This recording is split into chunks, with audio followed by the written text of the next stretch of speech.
বন্ধুরা, ট্রান্সলেশনের আরও একটি নতুন ক্লাসে সকলকে স্বাগত। আজ একটি গুরুত্বপূর্ণ ক্লাস নিয়ে এসেছি। তো চলো আমরা যে প্যাসেজটি নিয়ে এসেছি সেটা আমরা পরপর দেখে নিই। প্রথমে আছে, সাম্প্রতিক পরিসংখ্যান অনুসারে প্রায় 35 লক্ষ বয়স্ক লোক আছে যারা লিখতে পড়তে পারে না। তাহলে অ্যাকর্ডিং টু রিসেন্ট স্ট্যাটিস্টিক্স, অর্থাৎ পরিসংখ্যান স্ট্যাটিস্টিক্স বা বর্তমান পরিসংখ্যান অনুসারে দেয়ার আর অ্যাবাউট 35 লাখ এল্ডারলি পিপল, অর্থাৎ প্রায় 35 লক্ষ বয়স্ক মানুষ রয়েছে who can not read or right, যারা পড়তে বা লিখতে পারে না। তো এখানে স্ট্যাটিস্টিক্স হচ্ছে কি পরিসংখ্যান, বা যেটা আমরা রাষ্ট্রবিজ্ঞানও বলি। আর এটা রিসেন্ট মানে কি বর্তমানে। তো রিসেন্টের আমরা একটা সিনোনিম দেখব, যেটা হচ্ছে কারেন্ট। আমরা কারেন্টও বলতে পারি, বা আমরা বলতে পারি এটা নিউও বলতে পারি, অর্থাৎ নতুন। তো চলো আমরা পরের সেন্টেন্সটি দেখি। আর এখানে কিন্তু ক্যান নট, পারে না, যেহেতু পারে না বুঝিয়েছে, এর জন্য আমরা ক্যান নট ব্যবহার করেছি।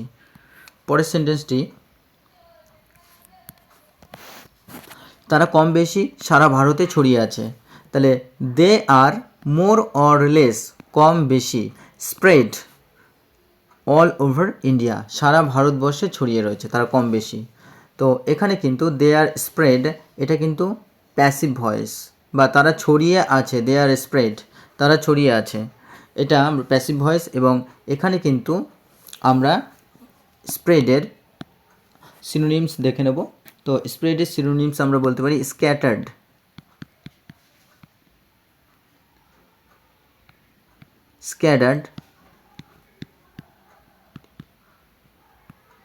স্ক্যাটার্ড ছড়িয়ে আছে, বা আমরা বলতে পারি ডিফিউজড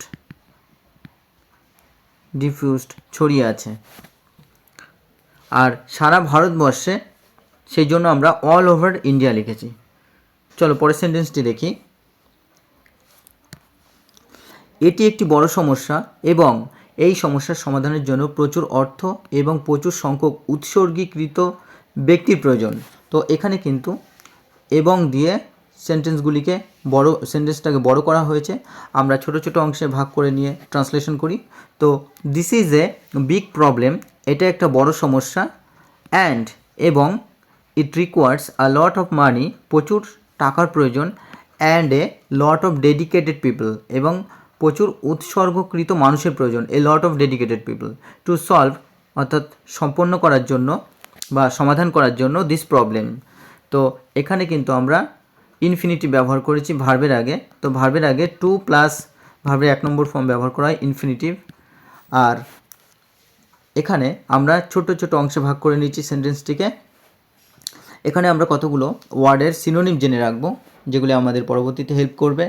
যেমন রিকোয়ার, তো আমরা এখানে যে রিকোয়ার পেয়েছি প্রয়োজন, তো রিকোয়ারকে আমরা লিখতে পারি যে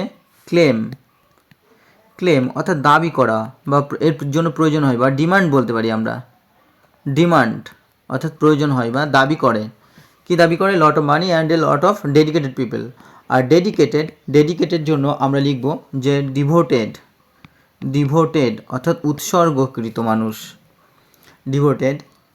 আর এখানে প্রবলেম আমরা জানি সমস্যা। তো চলো আমরা পরের সেন্টেন্সটি দেখে নিই। সরকারের ক্ষমতা সীমিত হওয়ায় সরকার বেতনভুক্ত শিক্ষক দিয়ে যথেষ্ট সংখ্যক বয়স্ক শিক্ষাকেন্দ্র খুলতে প্রচুর টাকা খরচ করতে পারে না। এখানেও কিন্তু ক্যান নটের ব্যবহার আসবে। আর যেহেতু সরকারের ক্ষমতা সীমিত হওয়ায়, বা সরকারের ক্ষমতা সীমিত, আমরা কিন্তু এইভাবে লিখব। তাহলে due to the limited capacity of the government, অর্থাৎ সরকারের সীমিত ক্ষমতা হওয়ায়, ডিউ টু মানে হওয়ায় বা কারণে, কি the government can not spend, government খরচ করতে পারে না, এ লট অফ মানি, প্রচুর সংখ্যক টাকা, to open sufficient number of senior education centres, প্রচুর সংখ্যক টাকা খরচ করতে পারে না, ওপেন অর্থাৎ খুলতে, কি sufficient number of senior education centres, অর্থাৎ যথেষ্ট পরিমাণে বয়স্ক শিক্ষাকেন্দ্র, উইথ পেড টিচার্স, এই সমস্ত বেতনভুক্ত শিক্ষক দিয়ে, পেড টিচার্সদের দিয়ে। তো এখানে কিন্তু আমরা ক্যান নট ব্যবহার করেছি, যে ক্যান নট স্পেন্ড অর্থাৎ পারে না, আর ডিউ টু দিয়ে আমরা প্রথম সেন্টেন্সটার প্রথম অংশ আমরা তৈরি করে নিয়েছি, due to the limited capacity of the government.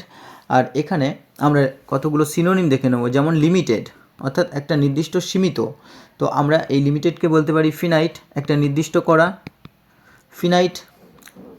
Due to the finite capacity বলতে পারি, বা ন্যারো বলতে পারি, ন্যারো অর্থাৎ সংকীর্ণ বলতে পারি, বা আমরা কনস্ট্যান্ট বলতে পারি অর্থাৎ একটা নির্দিষ্ট যেটা। তো এতগুলো কিন্তু আমরা লিখতে পারি লিমিটেডের বদলে।